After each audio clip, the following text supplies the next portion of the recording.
meeting to order. We'll start with the consent agenda. All the following items which concern reports and items of routine nature normally approved at AHA meetings will be approved by one vote unless any trustee desires to have a separate vote on any or all these items. The consent agenda consists of the discussion, consideration, and action on the following items. Minutes of the regular trustee meeting, October 24, 2023. Finance Committee minutes, October 23rd, 2023. Finance Committee minutes, November 21st, 2023, and a check report, October 9th, 2023 through November 8th, 2023. I move to approve the consent agenda as listed. Second. I have a motion by Dr. Simon, second by Greg Bowman, to approve the consent agenda as it was presented. Roll call vote, please. Gaspard? Yep. Bowman? Yes. Simon? Yes. Mossberg? Yes. Brown? Yes. Hannaford? Yes. Okay. Next is CEO's report. Candace. The last time or two that we've met, we've talked a little bit about the Senior Life Solutions. We've done a little bit more work on that and still have some discussion to do.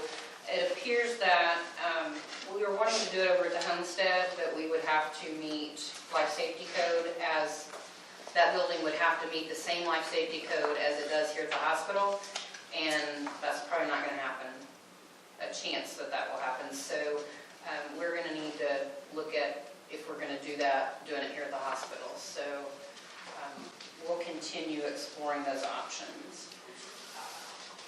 Hi, Dr. Burke. Ambulatory surgical services. Last week we met with Dr. Addison Roberts from Tulsa. He's a board certified surgeon that will be coming here to do our general surgery. And so we're excited about that. It does take quite a bit of time to get the credentialing and through all that. So I'm going to venture to say around 90 days before we're ready to get him started. Dr. Tepper's clinic is always full, whether it's here for consults or his surgery schedules are booked each week. So we're happy about that. It's going to be going very well. Still have some work to do on the nursing home transaction, and we hope to be able to do something on that here in the next couple of weeks. Clinic volumes have been up a little bit. The weight loss clinic, we did get a few employees started, so we're working through that this week and hopefully can get some patients started on that have been wanting to do that. Shout outs for Regina Wilson and Juanita Warfield, two of our nurses that successfully completed their trauma nurse course, which is pretty challenging. Regarding marketing, I had visited with you about our reputation scores and getting more feedback from patients, and that score is currently sitting out of 5 stars. We are at 4.16. Kelly and Maddie are continuing to work on that program, tweaking it to try to include our mid-level practitioners as well. So hopefully we'll have some more feedback on them in the next month or two. Radiology, we'll continue working to get mammo back in the building. As you know, our mammography did crash, and we are exploring trying to replace that. And so we feel like it's a need, even if financially it being a challenge. We do feel like the need is in the community, that we do need to replace that technology. So we're trying to. The MRI schedule, obviously with Dr. Tepper's clinic, that has then brought more revenue and more MRIs. So that has been full, which is good, and we do have interestingly enough, we have an option for Saturdays, and patients don't want to come on Saturdays. That was not well received. I was a bit surprised by that. I didn't think people would want to take off of work and that would work, but they don't want to come on Saturdays. So I'm guessing they have kids stuff or out of town or whatever, so that's a bit of a challenge. Looks like the total lab tests were up just a little bit. This time of year, we are getting busier, which is good. You were asking me about COVID. COVID is obviously back in town. COVID and flu both. Outpatient physical therapy visits look like they were down just a little bit. Upfront cash collections in the business office were down. Getting towards the end of the year, I'm guessing that's what explains that. Bills are going out. The patient bills have been going out for insurance. The patient portion of the bills are beginning to go out, so that's a good sign. Continue to tweaking, expanse, making improvements here and there as employees come across issues that need fixed. A shout out to Mark Olmack, who's been very helpful throughout this process. He is our clinical analyst. Mark is a nurse, and he is now learning the clinical side, meaning the ambulatory clinic, like Dr. Burke's clinic. He's learning that, and so that he can fix those issues that come up himself, instead of waiting on Meditech, which seems to take an eternity to get through the ticketing process and get somebody to get back with you. So, and we're very thankful for Mark's work on that. IT, I'm pretty tickled about our IT hire. You can see we've got a 3-page report, and some of it's like way over my head. I can't even begin to talk intelligently about it, but he does, and I'm pretty excited about that. He's done a lot of work. He does work remotely. He actually lives in Pennsylvania, but is very communicative. He communicates well with staff. He uses Teams well, and seems to be working out. I wondered how a remote IT director would work out, and so far so good. And you can see there's that 3rd page, there's an employee. He recently polled our employees to see how satisfied they were with the IT department, and that looks well. Surgery, I already talked about that. I think that's really, we're still on track for our survival flight services, the helicopter services to start. They'll take over on December 15th. The helicopter will be on the pad 24/7 unless they're flying. They will have, I believe, 3 flight members that will live here and living in the house on the corner, so that's good. They'll get somebody living in there and keep the pipes running and the heat and air on so that place doesn't just fall apart, which is good. They'll do a membership drive. We're, I think, planning on doing that like the 15th or so. Trying to do a kind of a big introduction that day or Sunday close there. So we've got some renovation to do out there at the picnic table pad. They needed a few things done there. So we're trying to get those accomplished before the 15th. They need bigger picnic tables? We need some lighting for the picnic table, and a chain around it so that, the deer don't get too close and all that, so. Okay. Like a chain link fence? No, it's just a little chain, just, That's not gonna keep us doing it. no, I was teasing. But we don't wanna be in our food either. Yeah. Anyway, super excited about that. I met with 2 of their VPs last week, and I'm even more excited than ever about this. So you said the 15th is when they're planning to be? December. Yep. It's supposed to have been the first, but Right. they've got paperwork through the FAA that had to be all squared away, and they just wanted to be sure that they had that complete, so they didn't want to be premature, so we're calling it the 15th, so Okay. we still have service. So, are they planning to be out in the community more than just that one day to talk about their Hope service? so. We've had multiple conversations about that. And just so everybody knows, because I don't know what's going to come up, but it's been asked, if you have AirEvac insurance and you come to the ER and you want to use your AirEvac insurance, they will move out so that AirEvac can fly in here.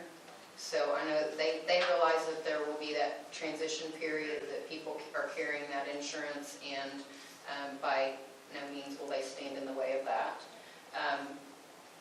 And he did clarify, because I know that years back, there were a couple of companies, and it sounded like if you had one company's insurance and the other helicopter came, that you could use that insurance. They can't do that. That was actually the same company. It wasn't that two different companies were servicing you. It was actually the same owned entity. So it's actually not legal for them to accept a patient that has another insurance, One could have both though, couldn't they? and you can carry both. And that's what they do recommend. If you are a high risk of flying, needing to fly, they would recommend that you have both. It's not, compared to what flight costs, it's pretty cheap. Not that much. No. It's pretty cheap. So, any questions about survival flight? It's really neat because their staff will be available to come over and help anytime if we need, if we need having trouble intubating somebody, they can come over. I mean, highly skilled, paramedics that are at our fingertips to be able to run over and help if we need extra pair of hands. So There'll be 3 people living in the house. I think so. I I'm think they have assuming 2 paramedics and a, I'm assuming they'll be rotating every few days Yeah. in and out, yeah, the 3 There'll at be- any given time. yeah. Yep. So is the ride going to be at the airport? The helicopter? Yes. No, it'll be out here. So what about if live flights coming in? They'll Is that move. the They'll issue? just have They're going to, to have to So start the helicopter up, move it over? Survival Flight has a hangar over at the airport that they lease as well. for maintenance purposes, they'll take it out there. But they wouldn't have to move it far just to get it out of the way. I mean, they could move it out to the field if they wanted to. Yeah, it doesn't matter where they move, they just Start gotta the get, flight. they just, I mean, it just seems like it'd be They just- easier to they have just have that to- pad. well, I don't think I would, No. I mean, if you're throwing rocks or something, Because all those pads have to be approved by FAA. Because of, yeah. I mean, because of. we're putting, the flight honestly, we're putting probably at least $12,000 into these little tweaks, renovations, Well, I bet you are. so. So is this new, the one that'll be stationed here, is it like the one that already exists where like if you're in Oklahoma City and you want, or you're somewhere else that they have to pick you up, it still, or it only covers if you're, Say that, I'm not like if sure. you get injured somewhere else, it picks you up there as well, or only if you're around? Okay, so if you have survival flight insurance and you're in Kingfisher, Mhm. they can come there Okay. to get you. Yes, they could.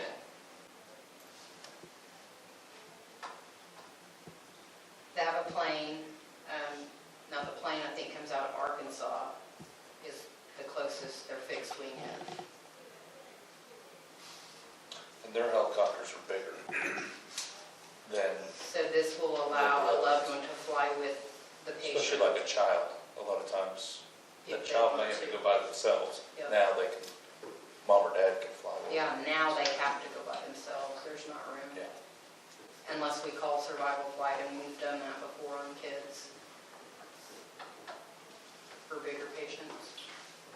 But these, they can fly in more inclement weather than the current helicopter that we use. So there are some advantages. the advantage of having it sitting outside your door. I mean, time is tissue, so, pretty cool. Any questions for Candace? Any other questions, I guess I should say? Make a motion, we approve the CEO's report as presented. Second. I have a motion by Dr. Brown, a second by Dr. Hannaford to accept the Share Medical Center written report for November 2023. Roll call vote, please. Bowman, Yes. Burke, Yes. Simon, Yes. Mossberg, yes, Brown, Aye. Hannaford, Yes. Jasper. Yes. Candace, thank you. Next is the CFO's report. Angelica?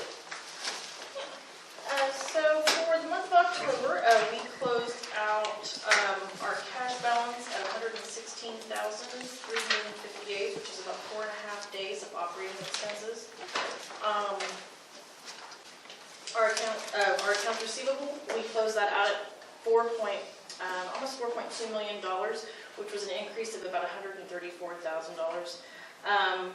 We do anticipate that our AR should start to decrease in this month. With our transition to our new EHR, we were unable to send out our billing statements for patients, and so we were able to get those sent out and started that process, so that it'll run automatically now, and so we should see that start to go down. Let's see, our hospital AP, we closed out the month of October at $1,375,000, represents 105 days of operating expenses. Our gross patient revenue was $1,782,000 for the month of October, was an increase of $6,500. Also, I will say that is about $130,000 higher than we were this time last year, so our numbers are up just a little bit. Let's see. Our operating expenses for the month of October were $558,000, which was a decrease of $85,000 over the previous month. Our hospital net income for the month was $139,000. So we were operating flat for the month of October. Year to date, our operating net loss is $472,000. Are there questions that I can answer for anyone? We might not have time since we talked about this, but the 340B, So I have the call scheduled, but we have not had it. It's later this week. I know that and when talking to Chris about it at the end of last week, there is some outstanding invoices that we are expecting to be paid. so it might make up for So that 1 month. could potentially make it up, but we do have a call scheduled with our 340B provider to discuss why that's trending down instead of trending up. Thank you. The cost reports due at the end of the week. Yes, they are. We had a call today, sent over some final information. They had some questions about miscellaneous revenue, which is pretty typical. That's kind of the last thing that they look at for the cost report. When we had that call today, we should be on track to have everything submitted in the next day or two. But they haven't sent back their summary yet. We do get the summary back from the nursing home. I'll let Kelly talk about that during his report. But for the hospital, we have not received that summary back yet. All right. Any other questions for Angelica? If not, Angelica, thank you. Next item is the Medical Staff Executive Committee. Chief of Staff, Dr. Burke. Medical Staff Executive Committee met on November 16th, and we just have one item to bring forward to the board, and that's the reappointment to allied staff for Crystal Elliott, APRN Family Medicine. And she's filling in for our urgent care, correct? I move that we reappoint to to Allied Staff Crystal Elliott, APRN, Family Medicine. Second. We have a motion by Dr. Simon, a second by Dr. Hannaford to reappoint the Allied Staff Crystal Elliott, APRN, Family Medicine. Roll call vote, please. Simon? Yes. Mossberg? Yes. Brown? Yes. Hannaford? Yes. Gaspard? Yes. Bowman? Yes. Burke? Yes. So I have. All right, thank you much. Next is coffee. Coffee. First up was HIM, and I will say that going through our processes of switching over to Expanse and using CodeQuick, we are getting better at monitoring our coding issues, things held in coding, things that aren't done. I looked at the report this morning and there was nothing outstanding in the clinics. Everything was taken care of, so that is getting better. And I think Kelly's doing a good job of staying on top of those things. Maintenance, chiller was down over the weekend. It was an issue. They're coming tomorrow to take a look at that. That's always an expensive little call. Other than that, I didn't see anything that stuck out as being issues. Does anybody have any questions of anything you saw on copy that you want to talk about?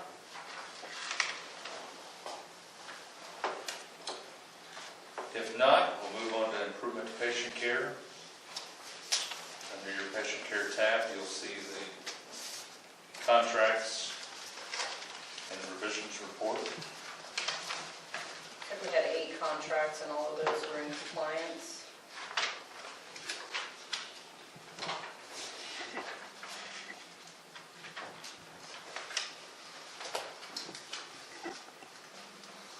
Anything exciting on the revisions report? Is everything just standard? It looks like one had a few corrections made to the controlled substance procurement, and then the blood administration policy had some changes to reflect the new practices in the Meditech Expanse. Other than that, they were just reviews. Okay. So I would entertain a motion, unless there's any other discussion in regards to the revisions report dated October 31st, 2023. Make a motion to approve the revisions report dated October 31st, 2023. Second. Have a motion by Dr. Hannaford, a second by Greg Bowman, to approve the revisions report dated October 31st, 2023. Roll call vote, please. Mossberg? Yes. Brown? Yes. Hannaford? Yes. Gaspard? Yes. Bowman? Yes. Burke? Yes. Simon? Yes. Okay. Thanks again. Next is the convalescent home report. Kelly.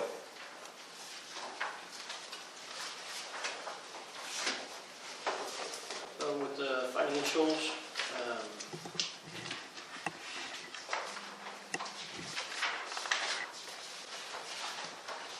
in October we had $210,677 for revenue. And then after contractuals, we actually had negative contractuals, so that it's actually an increase in total operating revenue. So total operating revenue was $224,250. Total operating expenses were $276,770. Excuse me, $275,770. My eyes aren't very good. For a loss of $50,644 on the month. Year to date, that we're at a net loss of $158,000, almost $159,000. But when you compare that to last year it was a $242,000 loss. So still a loss, but it's a better loss than last year. So we did get the cost report. I guess we're going to owe back to to Medicare $17,000, roughly $17,000.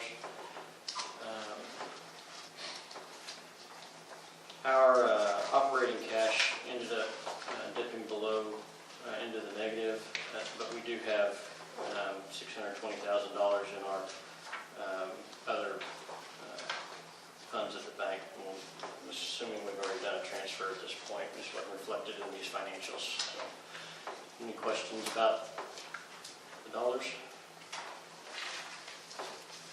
As far as what's been going on at the nursing home, you've got my written report there. You can kind of see kind of the numbers. I'll point out that all our quality measures were better than the Oklahoma average, and for whatever reason, the U.S. average wasn't available this reporting period in our program. But we were better than that average too historically. So quality measures were good. Census was up slightly. Didn't have any discharges, but we had 3 admissions. We did have 2 deaths. So the biggest thing that's been going on at the nursing home is that we have had a COVID outbreak. November 16th, kind of when, I think the 16th is when we set up our isolation wing, but that Monday, before then, we had our first staff member test positive. Fast forward to today, we've got 16 positive residents and 10 or 12 COVID positive staff members, and so we've been having a fun time. Fortunately, nobody's been very sick. Had some staff probably with greater symptoms than our residents have had. We did have one resident that came to the hospital, I think maybe overnight observation, but came back the next day, and they're all doing real well. And today we had our first residents return back to their regular rooms. So every day we're going to have more going back to their regular rooms as they time out on their isolation precautions. So we'll be hopefully through with this outbreak by December 4th. So, other than that, we did also have, I'll point out, we had a group of students from Northwestern come and help us in our butterfly garden last week when it was miserable out on Sunday afternoon. And but they bagged up about 15 or 20 bags of dead plants and leaves and stuff like that. And so they did a good job. One of our residents will be excited that happened. But basically his garden, so that was good. I think it was a Habitudes class is what it was. So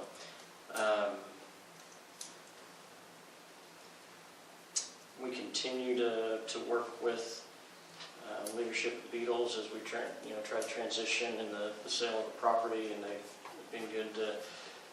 They had some staff that had also tested positive for COVID, but they weren't sick, and so they were able to send them up to help us out on our isolation wing whenever that was going on, and they've been good to help us out, filling some holes in our schedule as well throughout this. So that's all I got, unless anybody has any questions. Any questions for Kelly? No? Okay, how about the homestead report? Homestead was a pretty average month. Revenue was slightly down, expenses were slightly down, and had a small net income of about $4,000. Year to date, the net income is roughly $100 less than it was last year. So things are going kind of as usual for the homestead. The rooms that hit, that's financials. Anybody got any questions on the financials? As far as what's been going on out there, they did get reservations on 2 of the 2-bedroom apartments that we've got under repair from the sprinkler line break last year. Those rooms are almost ready to be moved into, and so they're already reserved, and so that's good stuff. We have people renting our super two-bedroom apartment that are probably moving out next month, and then we also have somebody in line to move into that when they move out. So Tommy's doing a good job over there. They've been, to my knowledge, they've been healthy. And haven't had a whole lot of excitement.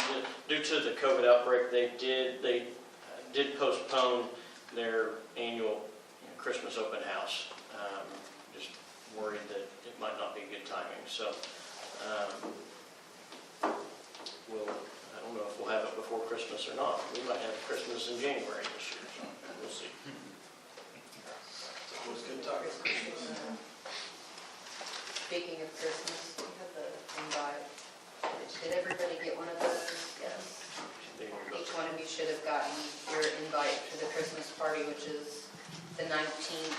Starts at 6, dinner's at 7 at the Bowl. We would love to have you and a guest join you. Please get with Maddie and let her know if you'll be able to join us. Sorry. Is that it? You good? All right. Anything from the foundation? Not today, no. Okay. St. Anthony's give you anything? No? They are going to cut back on how often they're coming. They're going to try to come once a quarter.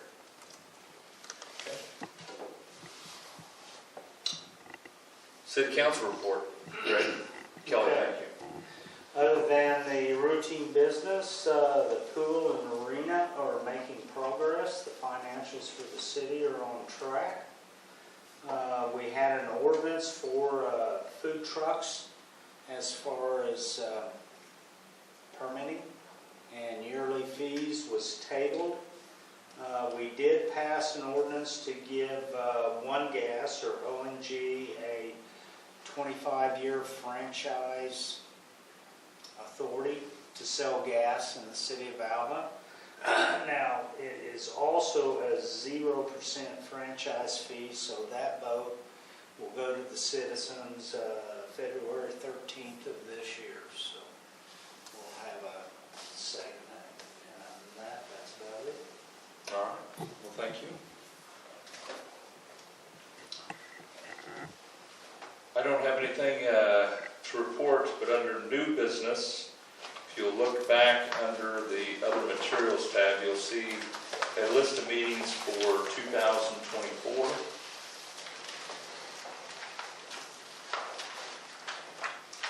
We need to approve those dates. Make a motion to approve the dates for the fourth calendar of 2024. Second. So the motion by Dr. Brown, second by Dr. Simon, to approve the 2024 AHA board calendar. Roll call vote, please. Brown, Yes. Hanford, Yes. Casper, Yes. Bowman, Yes. Burke, Yes. Simon. Yes. Mossberg. Yes. Okay. We're adjourned.